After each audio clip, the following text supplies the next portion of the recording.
palë sakrificës së madhe të popullit tonë për liri, përfshirë luftën çlirimtare të ushtrisë çlirimtare të Kosovës dhe kontributin e madh të grave dhe burrave që dhanë gjithçka për vendin. E sot këtu, në këtë pasditë vim, pasi gjatë tërë ditës kishim seancën gjyqësore ndaj ish-krerëve të ushtrisë çlirimtare të Kosovës. Historia e popullit shqiptar të Kosovës është e qartë dhe është e drejtë. Lufta e ushtrisë çlirimtare të Kosovës ka qenë luftë e drejtë për çlirim.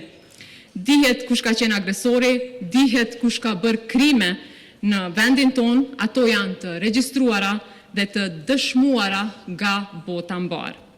Ato krime janë kryer nga Serbia, e cila kur asnjëherë nuk u përball me drejtësinë në mënyrë serioze. Përkundrazi, kriminalët e luftës u ricikluan në pushtet e u amnistuan. Ne presim që ish-krerët e UÇK-s të kthehen sa më parë në vend dhe tek familjet e tyre, dhe që këto orvatje të prokurorisë të marrin fund sa më parë. Sot e marr këtë detyrë me vedije të plotë për peshën kushtetuese që ajo mbart dhe me respekt të thellë për vullnetin e qytetarëve që na kanë sjellë këtu.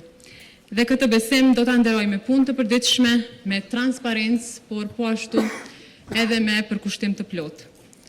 Të qenit në krye të kuvendit do të thotë të shërbesh Republikës, rendi demokratik dhe besimit publik.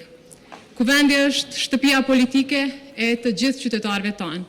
Detyra ime do të jetë të siguroj që kuvendi të funksionojë me dinjitet, transparencë dhe me respekt të ndërsjellë, në përputhje të plotë me kushtetutën, ligjet dhe praktikat më të mira parlamentare.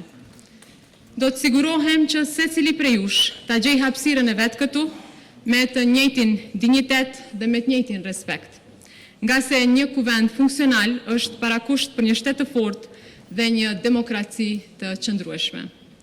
E di që kemi ardhur këtu me histori të ndryshme politike, me qëndrime të ndryshme, me bindje që shpesh